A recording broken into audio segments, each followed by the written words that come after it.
probinsya. Hindi ma-approve-approvehan. Why? Kasi hindi kayo nakafocus doon. Kasi walang lagay yun eh. Kaya sinantabi nyo. Pero kung may mag-apply na malaking pharmaceutical companies, I bet you, approvehan nyo agad yun. Eh kung hindi pala tumawag si Sen. Erwin, tenga lang yun. It's either inutil, tamad, or nag-aantay ng lagay. Ganun lang po yun. You guys are not doing anything. Akala ko ba mag-resign ka? Paano yan, sir? Yung hinamo kita dito noon na kapag naipa-down ko yung mga hindi nyo mapa-down for so many months and years, mag-resign ka. Sabi mo, we will comply. And then hinamo ko ulit yung boss mo, si DOH Secretary, na sabi ko, yung meron pa nga kayong produkto na 12 years na, hindi nyo mapa-down, ma-take down. Saka yung mga sa advisory, sabi ko, paano ko mapa-take down ko yan at hindi nyo mapa-take down? Sabi kay DOH Secretary Herbosa, would you ask Attorney Teston to resign? Sabi niya, yes. Sir, inutil ka po. I'm sorry to tell you. You're incompetent. Now, ang tanong, is it because hindi ni-register ng supplier dito o nag-aantay sila na i-register para may lagay? Diretsong salita. Huwag tayo magpaligoy-ligoy pa. Maraming mga produkto kami nabili na sinasabi nila huwag tangkilikin kasi hindi naka-register and yet sa ibang bansa, approved. Sa Amerika, approved. Pero dito, hindi. Huwag daw tangkilikin kasi hindi registered. E nag-aantay siguro ng lagay, Madam Chair. Alam nyo, Attorney Teston, ang dami nyo pong kapalpakan sa FDA. Matagal na po itong reklamo. Hindi lang, sa bagay, hindi lang po kayo. Remember, before you, nasibak. Bakit nasibak? Dahil nga inutil din. The guy before you, I'm not gonna mention his name kasi wala naman na siya. Isa ako sa nagpasibak doon. And then before pa, meron pa isang babae na FDA din, napasibak ko rin. Kasi inutil. So kung hindi nyo kaya ang trabaho nyo, di mag-resign kayo.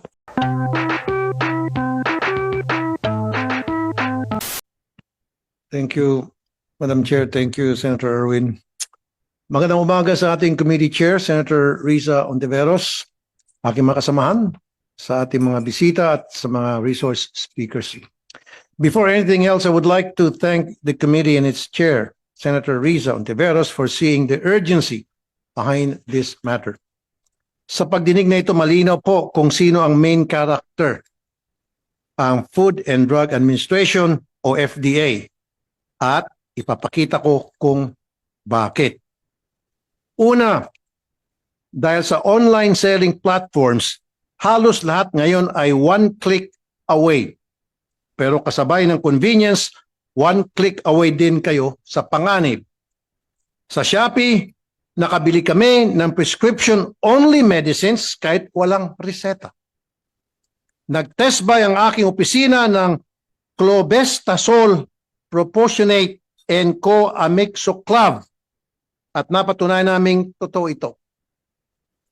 Malinaw po, illegal ito, delikado at direktang nagtutulak sa self-medication at antibiotics resistance.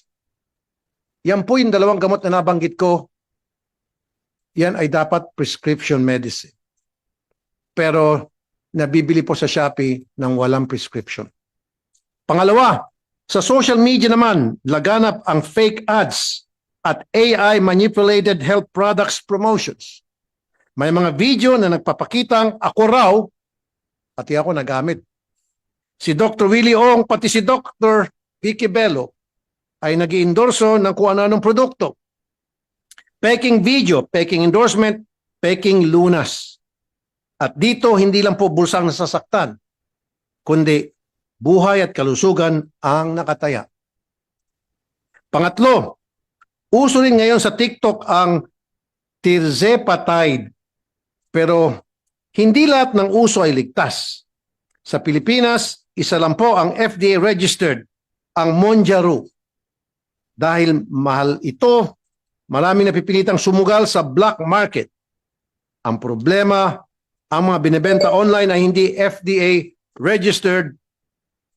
Ang bibenta ng mga ito ay hindi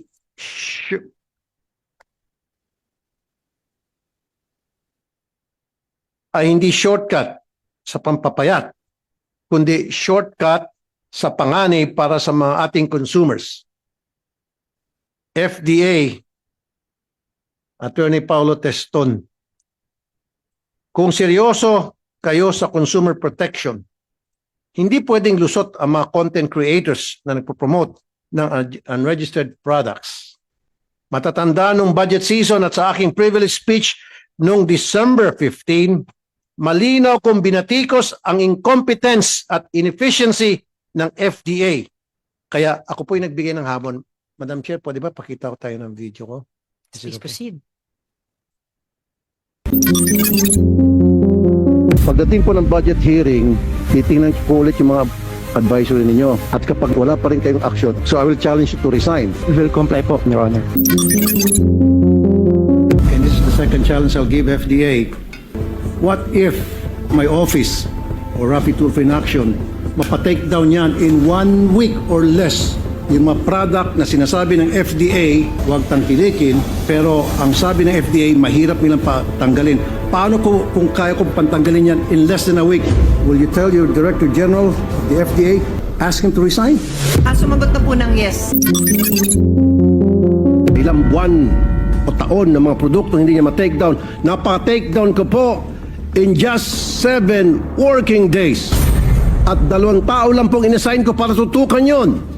Whereas siya, mahigit 800 ang kanyang mga tao by the hundreds of millions of pesos ang kanyang budget kada taon. December 9, 700 product listings have been taken down. 373 by Lazada, 189 by Shopee, and 138 by TikTok Shop. Secretary Bosa, make true to your word for the sake of the health of the Filipino people. Demand the resignation of FDA Director General Paulo Teston. Kung meron pang natitiyang hiya sa mukha mo, mag-resign ka na.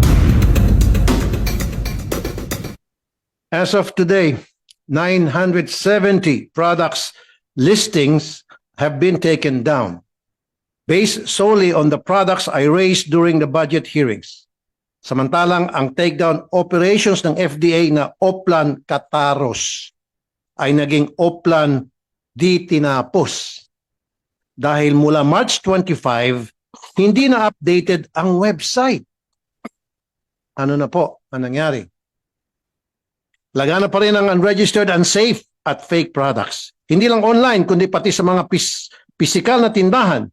My team visited establishments inspected by the FDA on October 17 and other retail stores. And we were still able to purchase unsafe and unregistered products like Hokkaido slimming pills containing amphetamine na may FDA advisory na since 2013. For more than 10 years, hindi ma-take down ng FDA itong produkto na may amphetamine na alam naman natin, yan po isang sangkap sa shabu. Pero na-take down po ng inyong lingkod sa loob lamang po ng 1 linggo. Ibig sabihin, napaka-inutil po talaga ng FDA. The following are some of the unregistered or unsafe products we were able to purchase. I-display po namin ang produkto. Ayan po, ang display. Mamaya po, pakita ko yung mga produkto na bilhin namin. There are just some of the unregistered products in the market. Maraming advisory ang ini-issue ng FDA. Pero nasaan ang konkretong aksyon? Wala. Palagay ng palagay na advisory sa kanilang website ang FDA, pero walang follow-through. Nagdududa tuloy ang marami, baka nag-aantay ng lagay. Samantala, pagdating naman sa mga produkto na ligtas at trusted brands at ibang bansa kabilang ng US, tulad ng vitamin C ng Kirkland, collagen supplements ng U-Theory at CoQ10 ng Nature Made ay hindi FDA registered sa Pilipinas pero available sa leading supermarkets. As a result, kahit ligtas at nabibenta mga produkto ito sa ibang bansa, nilalabasan sila ng advisories. Ayan. Yan po ay mga sikat na produkto sa Amerika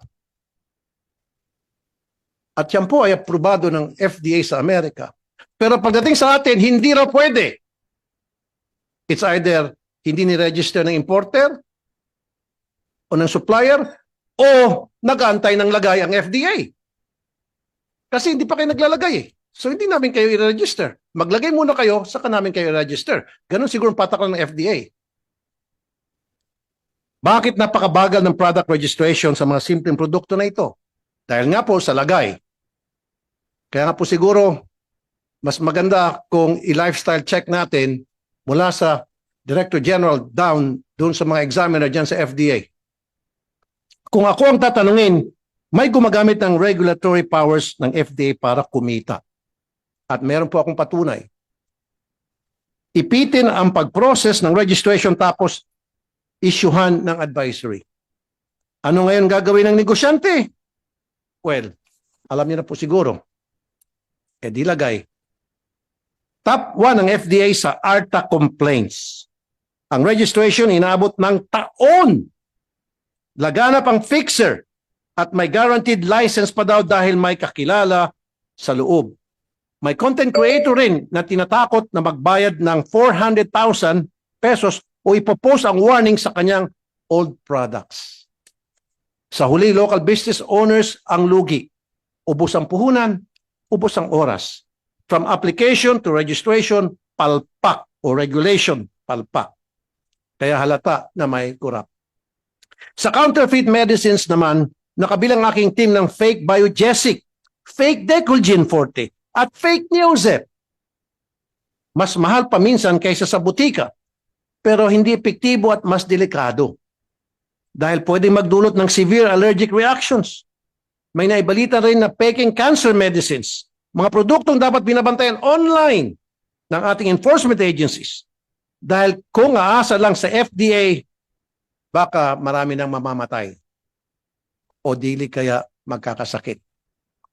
Urgency is a must pagkalusugan ng pinag-usapan. Noong December 12 pa lang na nag-recall ang Nestle ng non-products sa Europe.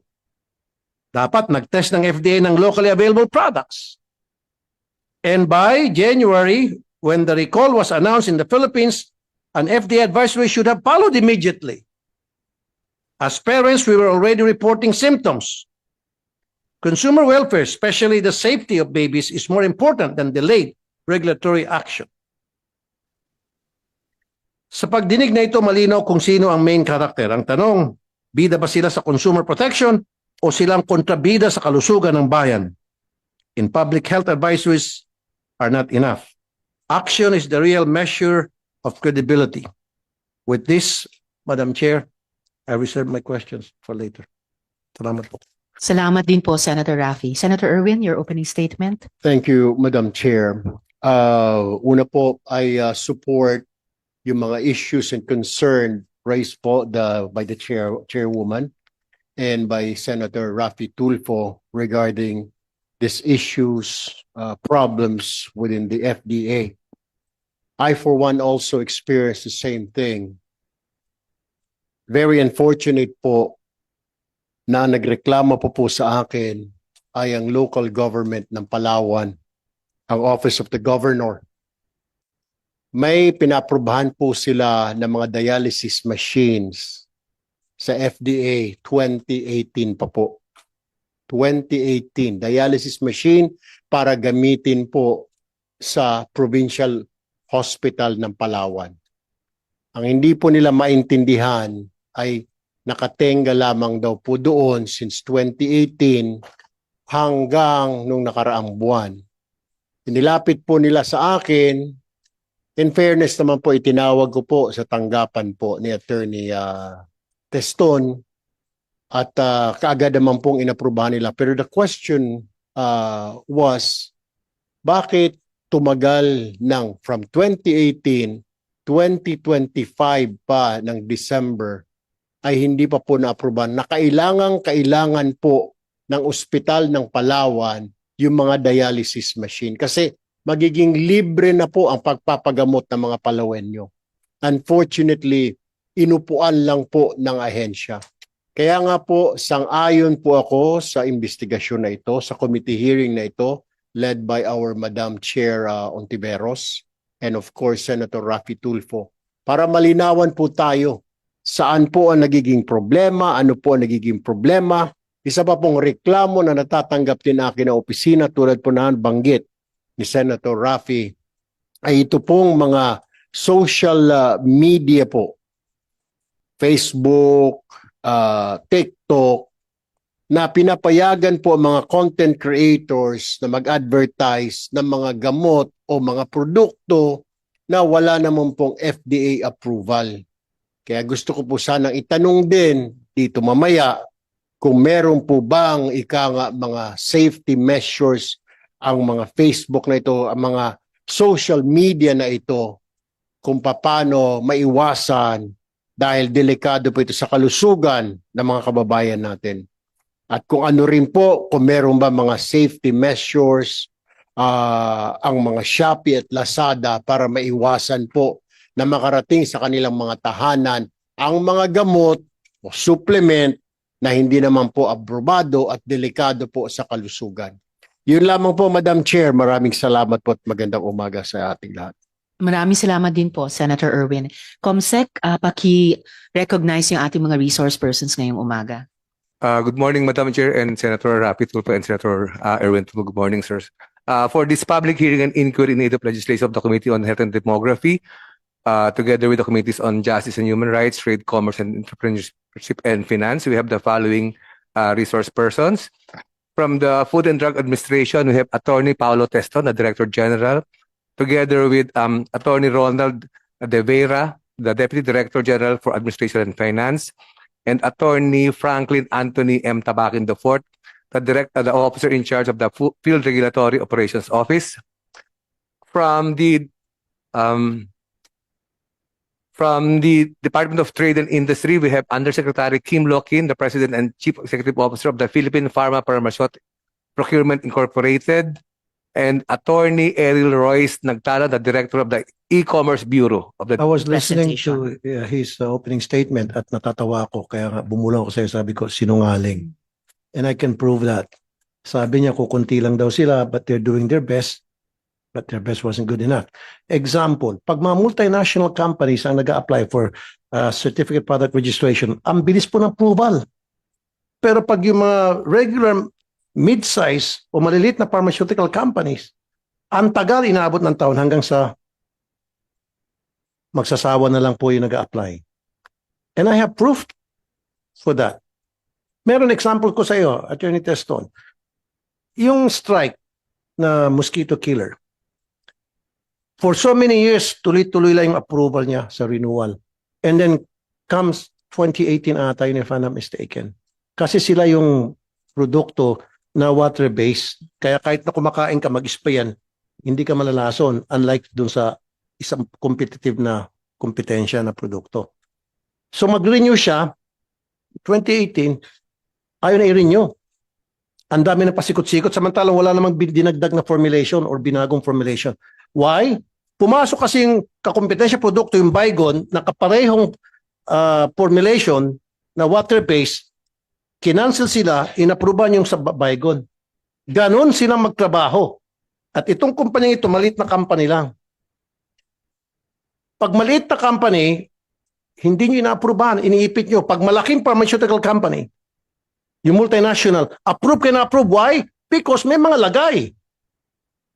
Ganon kayo eh. Pagkatapos, kita. Sabi mo ilang kayo? 800. Ito. Pakita ko sa'yo. Tamad kayo eh. Look at this. These are Chinese products na nabibili sa Binondo. Na sinabi nyo, warning, masama sa kalusugan. Huwag tangkilikin. And yet, pinapabayaan nyo na nagkalat to sa Binondo at sa Quiapo. Ayan mga Chinese products. Meron pa dito, may amphetamine pa. Sabi nyo masama sa kalusugan. Bakit yung pinapayagan? Ba't di kayo nag-raid? Di ba meron kayong enforcement group na armed kung kailangan, di ba?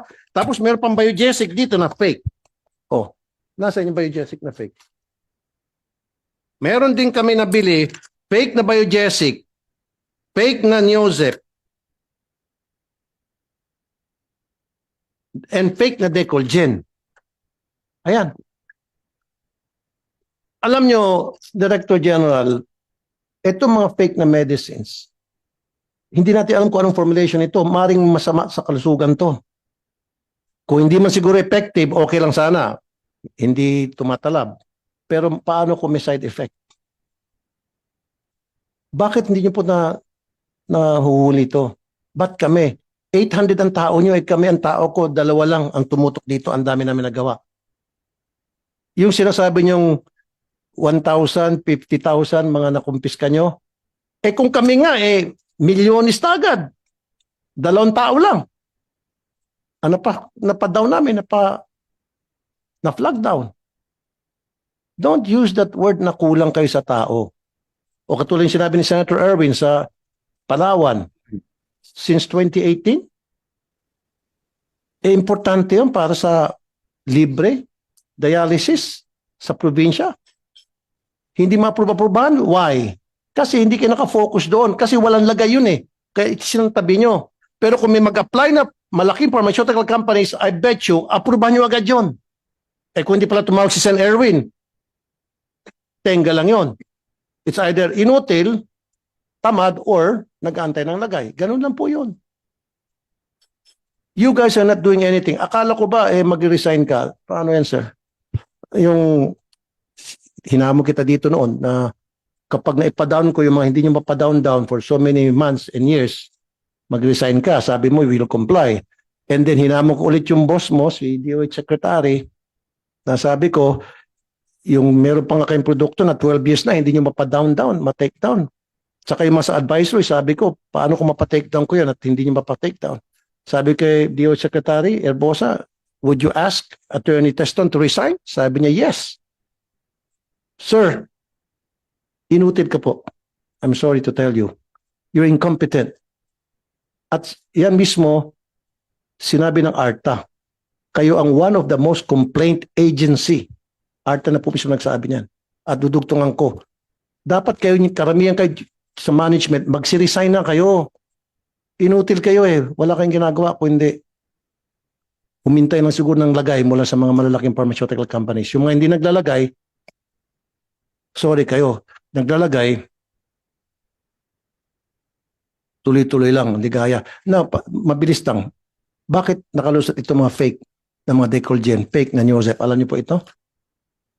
Ang dami ito sa mga sari-sari store, nagkalat. Halos lahat ng sari-sari store pinupuntahan namin. So kawawa pala itong mga pobre kasi yung mga iba, Madam Chair, hindi naman sila pupunta sa mga Mercury. Kung ano yung pinakamalapit, tindahan, sari-sari store, bili sila dyan. Tapos mas mura. Yung pala fake. Hindi pa delikado. Tapos meron pa yung injection na supposed to be para sa diabetes, Ozempic.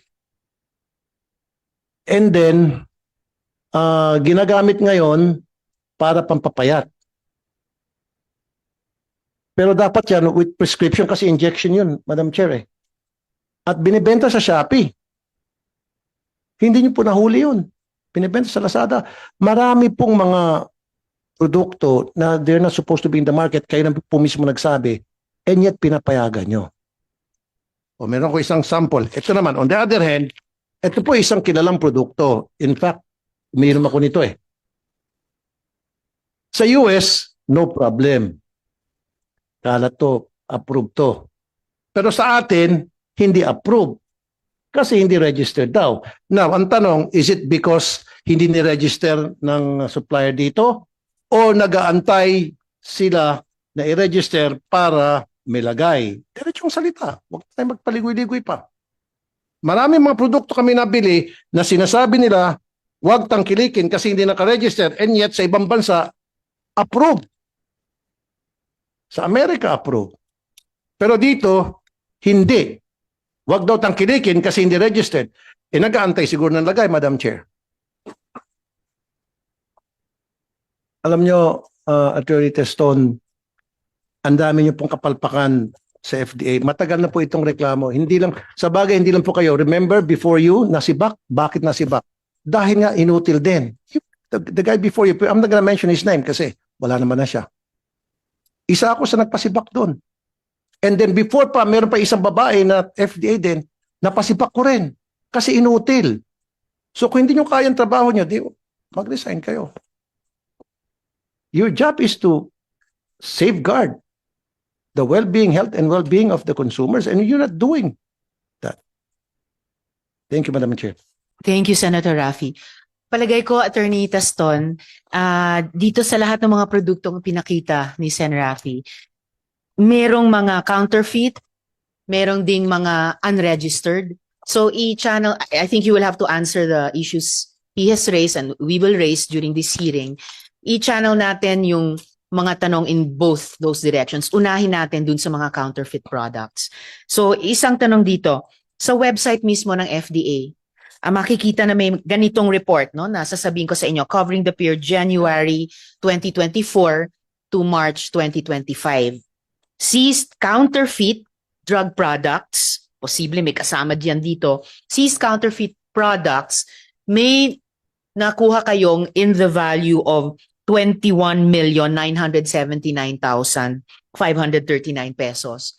Meron din kayo in that same period na seized unregistered health products, 50,596,932 pesos. Saan po madalas nahuhuli itong mga, on the one hand, counterfeit products? Locally ba o imported? And following on that, I will ask baka si Attorney Ordonia, ano po yung nagiging ugnayan ninyo ng FDA at saka BOC sa pagpigil ng ganitong pagpasok ng mga counterfeit products? Pero una po, usually ba locally o imported yung mga counterfeit products, possibly including some presented earlier? Attorney Taston. Maraming salamat po, Madam Chairperson. Halo po siya ng local at saka imported po. Pero since ang Pilipinas po ay largely importing country, hindi lang po sa pharmaceutical product, pati po sa pagkain, cosmetics, and other health products.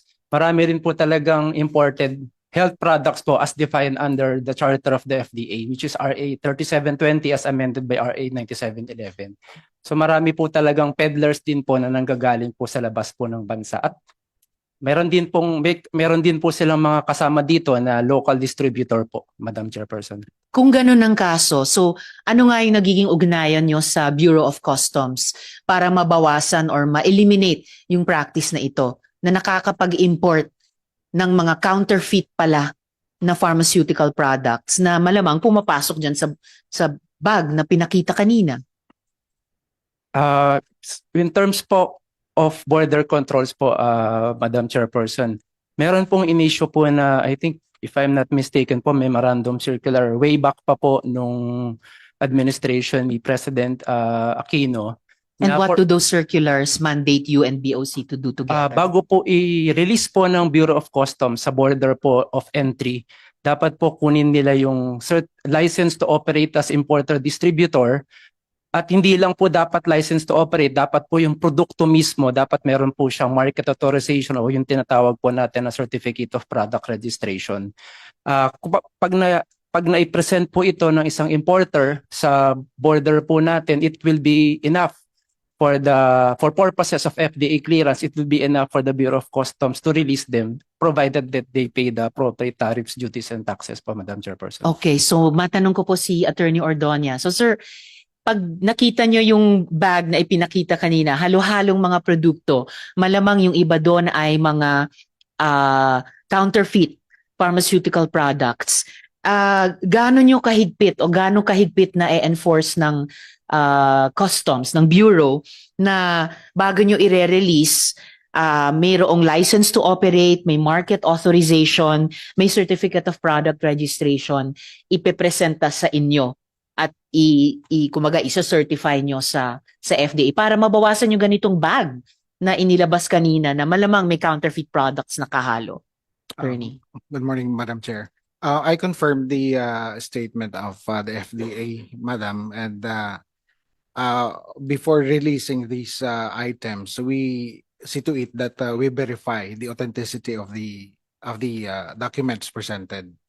And with respect to counterfeit products, we have this office in the Bureau, specifically the Intellectual Property Rights Division under the Customs Intelligence and Investigation Service.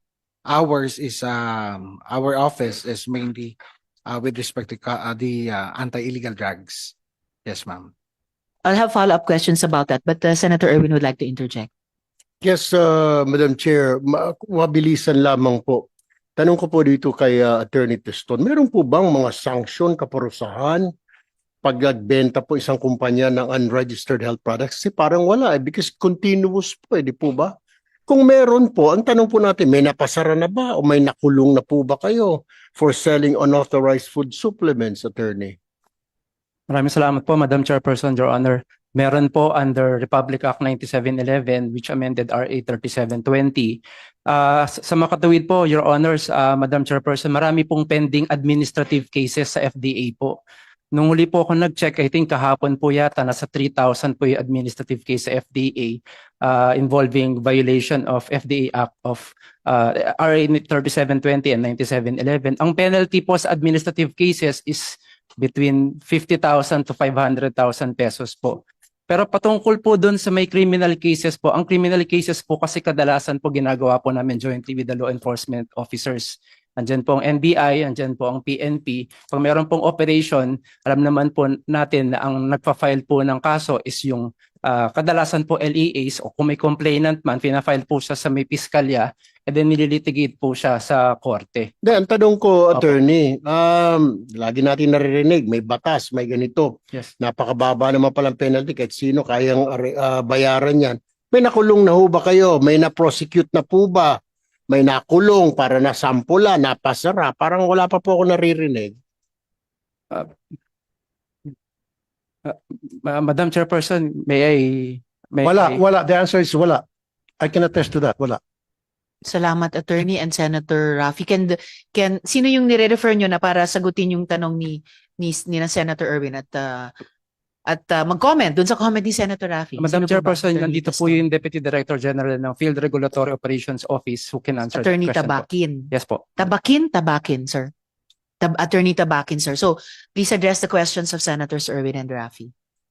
Good morning, Madam Senator and Mr. Pero before that, pwede maka-interject, Madam Chair? With the With the indulgence of Senator Yeah, Erwin, quickly, Senator Raffy. related sa kanila. Related po, before Kasi Attorney ang Tabakin. pinapasa ni Attorney Teston sa NBI, sa PNP, hindi ni responsibility BOC. Kayo, kasi kayo yung FDA, kayo nagsasabi na illegal ito, mali itong gamot na ito, hindi ito dapat na nasa market. Kayo dapat ang tumututok sa kaso. So ang tanong talaga ni Sen. Erwin, meron na bang nakulong? Yun pakisagot. So, Attorney Tabakin, please. Based on available records, Your Honor, meron na hong mga nakasuhan at meron na hong yung nakulong po kasi wala. Dahil binayaran po kasi yung yung fine lang ho kasi yung naging penalty. Pero as to the nakasuhan, meron na hong nakasuhan from start. Ilan po yun, Attorney? Approximately po total, ma'am, from 2021 to 2025, ma'am, 100, ma'am, sorry, I wasn't able to capture the total, but from 2021, there were 193 reports, 2022, 357, 2023, 148, 2024, 105, and 2025, 169. Reports lang po yun, sir. Pero ang tanong Yes, ni na po. Senators Erwin at Raffy, ilan ang kinasuhan batay sa reports na ito? Ma'am, let me extract lang po the records if you can give me a few minutes. Please do so within the hearing. Ang Senator tanong ko Erwin? din kasi habang hinahanap, hinalungkat mo yung records mo dyan, Attorney Tabakin, ang tanong ko po, ilan na po, okay, kung sinabi nyo, kinasuhan, anong nangyari po dito? Pinasaran nyo ba? Kasi parang continuous po, paulit-ulit lamang. Sabi nyo yung penalty maliit, kaya paulit-ulit lang din, 50,000 na pinakamalaki. Kulong, wala pang nakukulong, walang nasasampulan. Kalusugan po ng mga kababayan natin, ang nakataya po dito, hindi po kalusugan ng kung sino-sino. So, may problema ho talaga tayo. I mean, we really have, you have a problem. Kaya tanong ko po, may nakulong na ba? Wala pa pala kasi nagbabayad ng penalty. So pag nasita, nahuli, bayad ka lang ng penalty, okay na. Larga ka na naman. Ang tanong ko dyan, pinapasara na ba? Kinakancel nyo na ba yung kanilang mga permit? Yes, Your Honor, we do. Just going back po to the figures po. Ang convicted po under counterfeit medicine RA 8203 is 3 na po. Tapos ang convicted under RA 9711, ho, yun yung basehan ng kaso, 11 po. Na ganun. Ngayon po, yun, totoo po yun, talagang ho, walang nakulong kasi nga ho, ang penalty na inimpose ng court, fine lang. So nababayaran nila ho yung fine. So hindi ho sila nakukulong. As So to would the you say, operation po, attorney, area yon for amendment na yes, ma'am. i-propose ng Definitely, komite ma'am. namin? And we welcome, ma'am, the provision on declaration of economic sabotage of certain because po the difficulty po without well under the Internet Transactions Act po, while the law kasi provides for extraterritorial application, the reality is we cannot go abroad, you know, to possibly file a case or extradite kasi karamihan ho talaga ng mga produkto, as you can see po dun sa mga description, talaga hong foreign ho, foreign made. Tapos yung mga local po na, for example, yun pong sinasabi ni Senator Raffy na pineking mga Unilab products, no, Decolgen, what have you. Based ho kasi dun sa mga intelligence ho namin na kukuha, ano ho kasi siya dinadaya yung mga packaging dito na gano'n. Maliliit lang ho yan. Actually ho, meron ho kaming operation with NBI previously na unfortunately ho, hindi nasunog kasi nakatunog yung may-ari kasi ho, bahay lang. Paano sila nakatunog?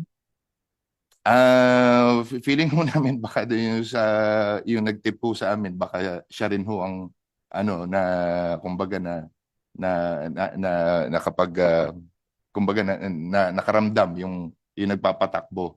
Kasi yung drum lang to, balde-balde lang. Yung mga vaccine ho kasi napakaliliit ho lang niya. Madam Chair, sorry ha. Senator Raffy, with the Quickly, indulgence of Senator. sabi niya kasi, Senator Arvin, sorry. Sabi niya kasi yung mga pinipeke na produkto ngayon nila, maliit lang yon. O nga, maliit lang kasi bumibili, maliliit na tao, kaya hindi yung pinapansin. Like Decolgen, Biogesic, and Neosep, maliliit na tao. Ang bumibili niya, mahirap na kababayan natin na nagkala sa mga sari-sari store. Halos lahat ng sari-sari, hindi naman siguro lahat, karamihan sa mga sari-sari store, nagkikerry ng Decolgen, Biogesic, Neosep na fake products. At just imagine ano yung tama doon sa kalusugan ng mga tao na nakakainom niya. Hindi natin alam kung ano yung formulation noon. Di ba? You're not doing your job. Siya nga pala, mabilis na. Attorney Teston, wala ka bang balak mag-resign? Attorney Teston. Madam Chairperson, Your Honor, I serve at the pleasure of the people acting through the President. Since I assumed office, I devoted my time and effort to this agency to improve. And personally, I think I've expanded the human resource of the FDA and made some advancement. But respectfully, I respect the opinion of Senator Tulfo about me running the agency. I serve at the pleasure, again, I serve at the pleasure of the people acting through the President. And if there's someone better than me to head the agency, I'll gladly yield the post to that better person, Madam Chairperson. But for now, while I'm still here, since resignation is a voluntary act, I will continue exercising my functions as Director General.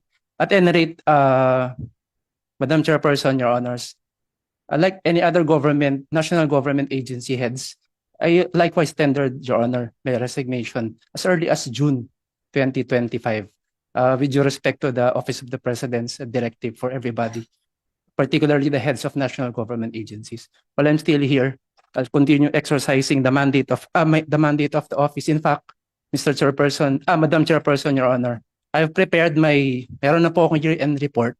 Since I assumed office last May of 2025, I'll be furnishing the committee a copy of my year-end report. And kung pwede ko lang po sanang sabihin, patapos na rin po kami, Madam Chairperson, ng 5-year development plan ng Food and Drug Administration. And we will be submitting it to the Honorable Committee of Health and Demography. Abangan po namin yon, Attorney Teston. And mabuti naman na nag-respond kayo dun sa... Kasi hindi po... basta-basta lang nagre-raise ng question of resignation ang Senado. And the committee recognizes the seriousness with which pinipursue itong issues ni Senator Raffy. So mabuti at nagresponde kayo kahit papaano doon. So we will continue with the hearing, appreciating yung participation ng FDA, and at the proper time, no, I'm sure mariresolve yung particular na issue iyon. Senator Erwin, you still have the floor. Yes, Madam Chair, thank you. Kay Attorney Tabakin. You said 3,000 po ang kinasuhan. Tatlo lang po ang na-convict, tatlo lang po ang nagbayad. I mean, out of the 3,000. Yun po yung sinabi nyo kanina. Your Honor, ang sinabi ko, 14 po yung mga kaso. Yung complaints po, yun baka yun na Kaya nga, sa Complaints, kasama na 3,000 na po dun sa- complaints, 14 lang po ang nakasuhan. Tapos tatlo po na-convict, tatlo po ano ang po kasi, nagbayad. iwalay po kasi yung complaints po kasi kasama na yung mga, yung mga natatanggap po ng FDA mismo ng mga complaints. Not necessarily complaints filed in court po. All right, balikan ho kita, Madam Chair, if you will please allow me. Let me ask, ito po yung social media po natin. I would like to ask Facebook. Ang dami ko po nakikita ng mga content na nagbebenta ng mga kung ano-ano, pampaputi, pampaganda, TikTok, kung ano-ano mga binibenta ho dyan. Pagdating naman ng produkto, mukhang taliwas po doon sa sinabi ng content. Ang tanong ko po sa inyo ngayon, na Facebook, TikTok, ang iba pa dyan, meron po ba kayong safety net o guideline para maprotektahan naman ang consumer? Bili po siya ng bili, magla-like siya, mag-add to cart siya, yung pala hindi naman tama yung produkto, hindi FDA approved, galing China, Chinese pa po, hindi kanya mabasa kung paano gamitin dahil may mga kaibigan po ako, yung kanilang mga kasambahay nag-o-order Chinese, sasabihin pampaputi, hindi nila anong paano gamitin dahil Chinese character na nanggaling po doon sa content creator. Ang problema, pati Shopee, Lazada, meron ba kayong safety nets, measure para maprotektahan ng mga kababayan natin dito? Sagot.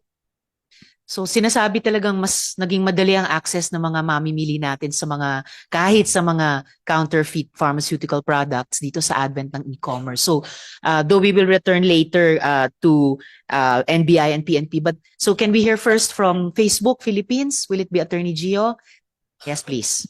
Thank you, Mr. Chair and distinguished senators. Please allow me to read my opening statement at kasama din po doon yung initiatives na ginagawa po ng Meta platform para masigurado po no na walang mga counterfeit or any materials that affect consumer safety that are on the Facebook marketplace. Within 3 minutes, please. Please proceed. Thank you, Madam Chair. Honorable Chair and distinguished members of the committee, good morning. Thank you for inviting Facebook Philippines, the Facebook Philippines Representative Office, to participate as a resource person in today's hearing on counterfeit pharmaceutical products and other unregistered or unsafe products. We recognize that this, above all, is a public health issue. Counterfeit and unsafe products can cause real harm, and we share with the committee's goal of protecting Filipinos and supporting consumer safety. Meta operates platforms that enable people to connect and share, including Facebook and Instagram. On Facebook, we also offer Facebook Marketplace, which is, to put into context po, Madam Chair, is a free consumer-to-consumer feature designed to help individuals discover items in their local community. So it's not your traditional e-commerce platform.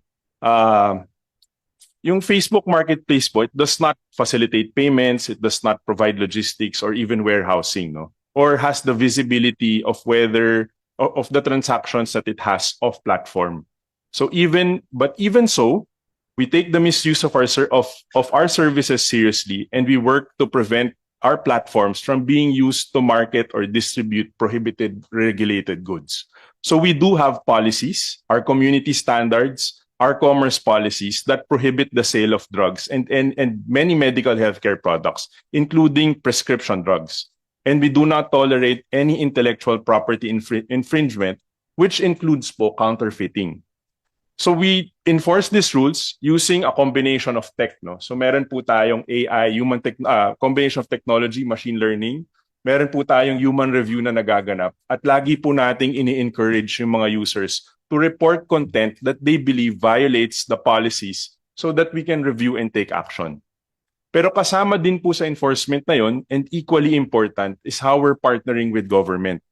So sa Pilipinas, we work with agencies, no, regulators, including po the Food and Drug Administration, through a dedicated reporting channel so that any unauthorized agencies can flag content that may violate local laws or raise urgent safety concerns. So we're committed to keeping that channel very effective and open, and we are ready to support agencies to strengthen coordination so that valid reports can be processed quickly. Pinabibilis po yung turnaround time once may lumabas po na any report or advisory coming from the FDA. So, but we also believe, Madam Chair, that our effort to collaborate should be beyond takedown. So we welcome continued dialogue on practical measures that help deter repeat offenders and improve reporting quality, such as clearer referral pathways, better signals for high-risk product categories, and capacity building with relevant agencies and stakeholders. So in closing, our utmost appreciation po for the committee's leadership on health and consumer safety, and we're here to share what we can about our policies and processes and reinforce our willingness to work with government and industry to reduce harm.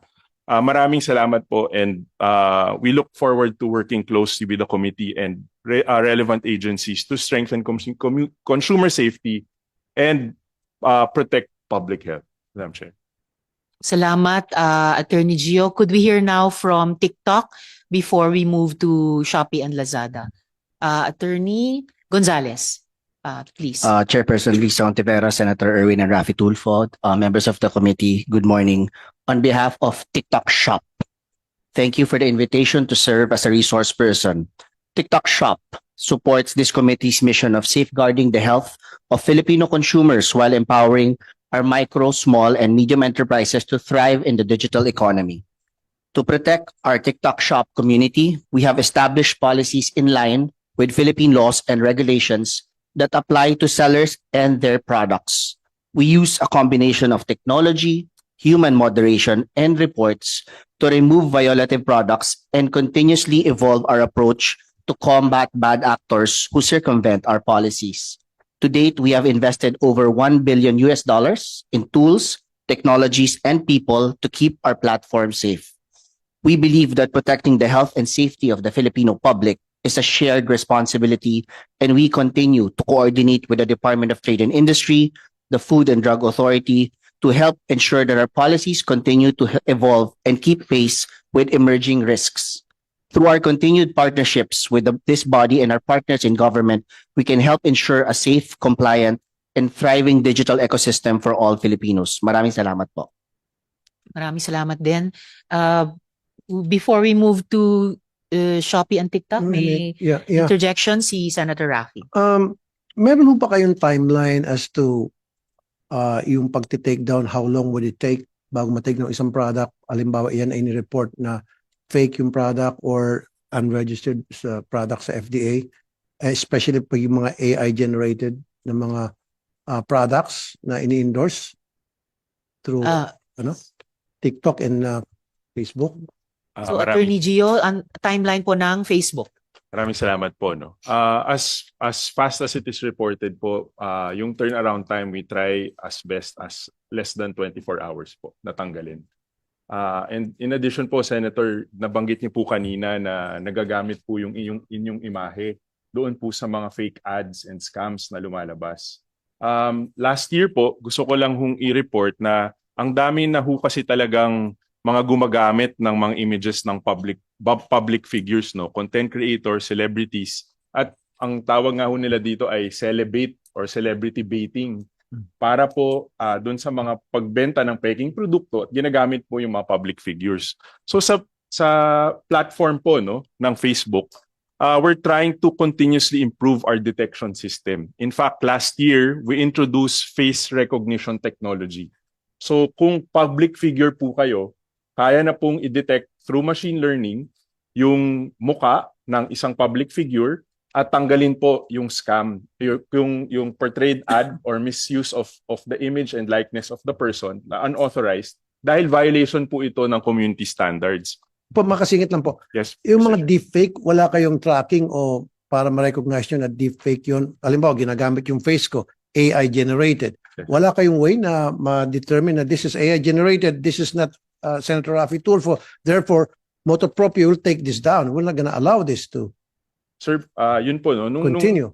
Thank you, Mr. Chair. Thank you, Senator. So last year, sir, when it was introduced, nakita ko po nga yung mga post ninyo and tinake down po itong mga posts na to. This year po, dahil mas nag-improve na po yung system through AI, yung face recognition technology that is, again, continuously improving dahil AI po to, natututo rin po yung machine, no?